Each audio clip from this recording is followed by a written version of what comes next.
কক্সবাজার জেলার পেকুয়া উপজেলার কুতুবদিয়া চ্যানেলের তীরবর্তী এলাকা রাজাখালী বামুলাপাড়া অলিউল্লাহ দিলওয়ারা হিফজ মাদ্রাসা ও এতিমখানাটি প্রতিষ্ঠাতা পরিচালক হাজী মাওলানা মোহাম্মদ মোর্শেদ কামালের দক্ষ পরিচালনায় এলাকার গরিব অসহায় দরিদ্র মানুষের সন্তানদের সম্পূর্ণ বিনা বেতনে 2001 সাল থেকে কোরআন হিফজ বিভাগে অধ্যয়ন করাচ্ছেন। আজ প্রতিষ্ঠানের সরেজমিনে গিয়ে দেখা যায় পড়ালেখার মান খুবই ভালো। প্রতিষ্ঠাতা হাজী মাওলানা মোহাম্মদ মোর্শেদ কামালের দাবি, আমার একক প্রচেষ্টা এবং এলাকাবাসীর সর্বাত্মক সহযোগিতায় প্রতিষ্ঠানটি ধীরে ধীরে আজকের অবস্থায় আনতে সক্ষম হয়েছি। আলহামদুলিল্লাহ। মহান আল্লাহ তাআলা যদি দয়া করে এলাকাবাসী সহ সকলের সহযোগিতা থাকলে প্রতিষ্ঠানটি আরও সুন্দরভাবে এগিয়ে যাবে বলে আমার বিশ্বাস। তিনি আরও বলেন, প্রতিষ্ঠানে আমার অনেক ঘাটতি আছে, যা পূরণ করা আমার একা পক্ষে সম্ভব নয়। তাই সমাজের বিত্তবান জনপ্রতিনিধি, প্রবাসী, রেমিটেন্স যোদ্ধা, সরকারি বেসরকারি বিভিন্ন অনুবাদ কিংবা সহযোগিতা পেলে ঘাটতিগুলো ধারাবাহিকভাবে পূরণ হবে ইনশাআল্লাহ।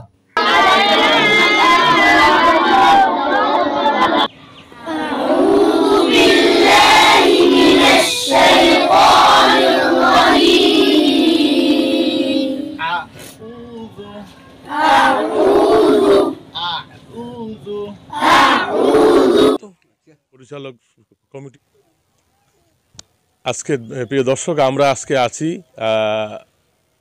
প্রত্যন্ত অঞ্চলে কক্সবাজার জেলার পেকু উপজেলার রাজাখালী ইউনিয়নস্থ বামুলাপাড়া অলিউল্লাহ দিলওয়ারা হিফজুল কোরআন মাদ্রাসার এই কমলমূর্তি শিক্ষার্থীদেরকে নিয়ে আজকে আপনাদের হাজির হয়েছে আপনাদের সামনে।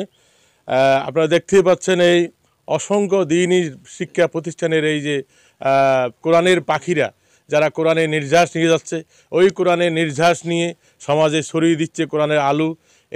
এইরকম একটা প্রত্যন্ত গ্রাম অঞ্চলে একটা প্রতিষ্ঠান অলিউল্লাহ দিলওয়ারা হিফজুল কোরআন মাদ্রাসা আছেন আমাদের এখানে। মাদ্রাসার প্রতিষ্ঠাতা পরিচালক আলহাজ মাওলানা মোর্শেদ কামাল আছেন, মাদ্রাসার আমাদের দক্ষ হাফেজ দ্বারা পরিচালিত পরিচালক জনাব মাওলানা হাফেজ মোহাম্মদ মাওলানা হারুনুর রশিদ সাহেব।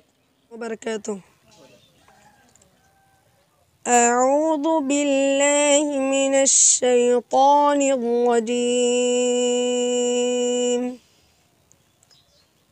بسم الله الرحمن الرحيم.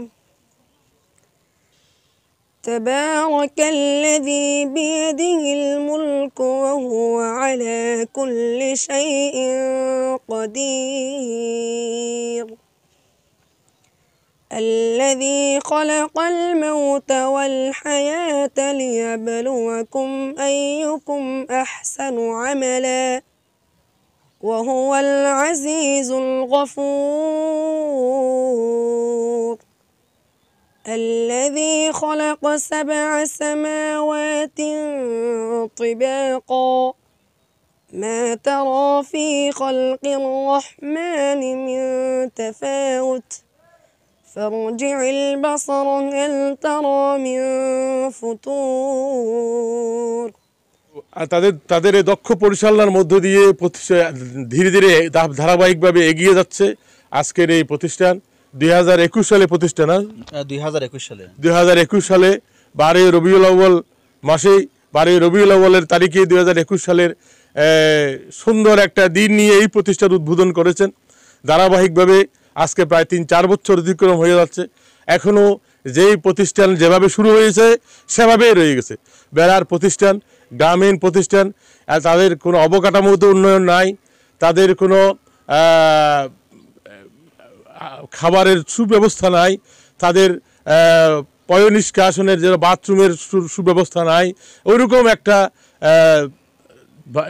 একেবারে কোনো রকম অগোছালোভাবে এই প্রতিষ্ঠান শুরু হয়েছে। মাত্র 10 থেকে 15 জন 12 জন শিক্ষার্থী দিয়ে শুরু হয়েছে। আপনারা শুনছেন ইতিমধ্যে এখানে 39 জন শিক্ষার্থীরা কোরআনের শিক্ষা নিয়ে এগিয়ে যাচ্ছে, কোরআনের আলো সমাজে ছড়িয়ে দেওয়ার জন্য। বিশেষ করে এখানে আপনারা শুনছেন এতিমের 8 থেকে 10 জন শিক্ষার্থী, এতিম বাচ্চারা ফ্রি পড়ে এখানে, এবং এতিম মিসকিন অসহায় মানুষদের ছেলেরা এখানে ফ্রি পড়ে, এবং অন্যান্য পরিবারে যে সন্তানেরা পড়ে এরা হাতে গোনা তাদের তৌফিক অনুযায়ী যা পারে তা দেয়, আর বাকিটা মাদ্রাসা পরিচালনা কমিটি বহন করে এই প্রতিষ্ঠানকে ধীরে ধীরে এগিয়ে নিয়ে যাচ্ছে।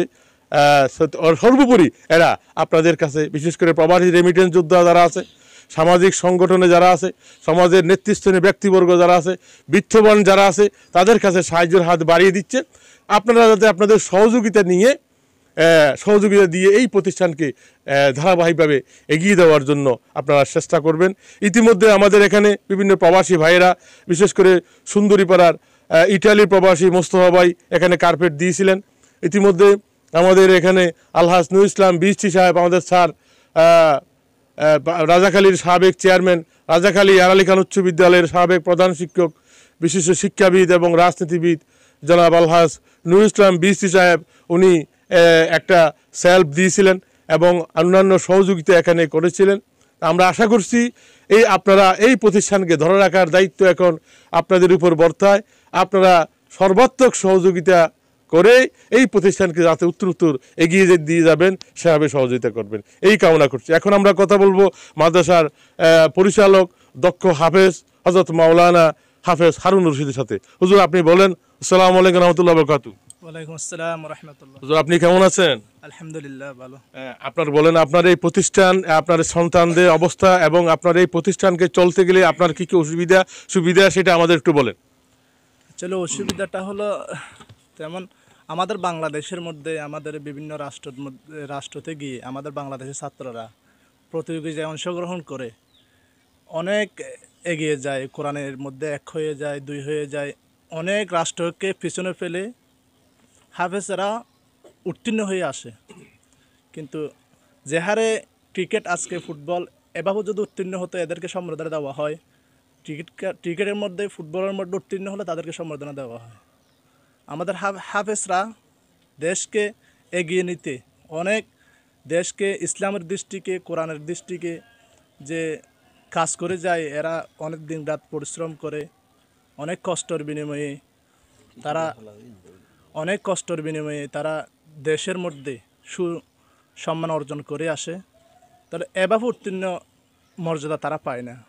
তাহলে বলতে গেলে এটাই, তারা রাত 3টার সময় উঠে কোরআন তেলাওয়াত করে। হ্যাঁ, এখানে কোরআন তেলাওয়াত করতে গিয়ে অনেক ঘাটতিগুলা, মানে প্রতিষ্ঠানের মধ্যে অনেক ঘাটতিগুলা থেকে যাচ্ছে। আরও অনেক কিছু দেখতেছেন আপনারা, যে এতগুলা ছাত্ররা কোরআন তেলাওয়াত করে সুবিধা বলতে নাই। এটাই আপনাদের কাছে আবেদন জানাচ্ছি, সুবিধা বলতে নাই। যে বেড়ার মধ্যে দেখেন, গভীর শীত পড়লে ছাত্ররা 3টার সময় গভীর রাত্রে ওটা কোরআন তেলাওয়াত করতে পারে না, কষ্ট হয়ে যায়। আপনারা যদি এসে দেখতেন বা ঢুকে দেখতেন যে 3টার সময় কীভাবে কারা কোরআন তেলাওয়াতগুলো করে, অনেক কষ্ট করে কোরআন তেলাওয়াতগুলো করে।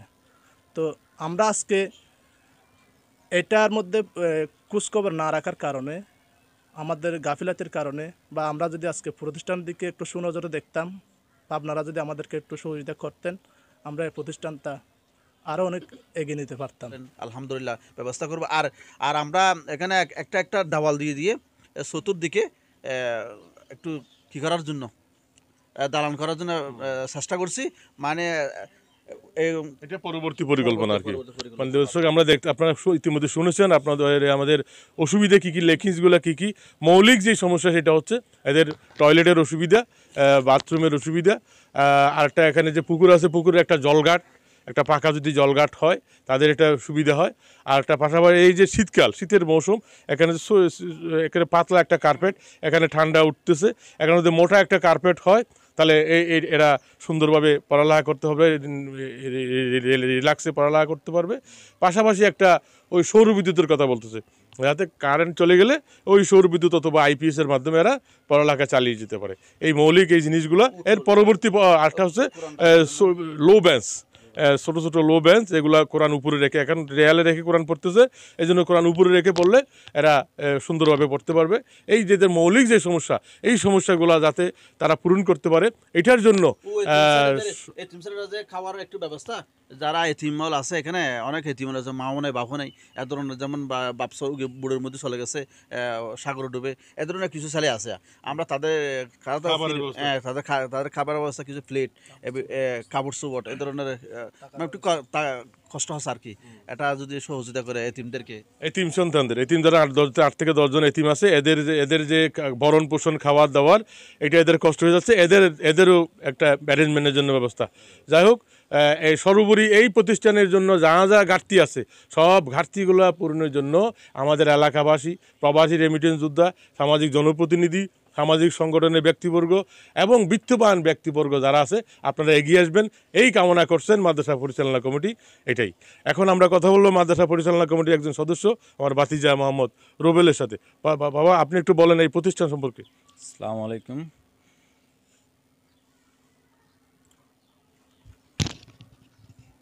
হাফেজখানা মাদ্রাসার উদ্দেশ্য বলতেছি। কেন আমি আর কি বলবো, এখানে এই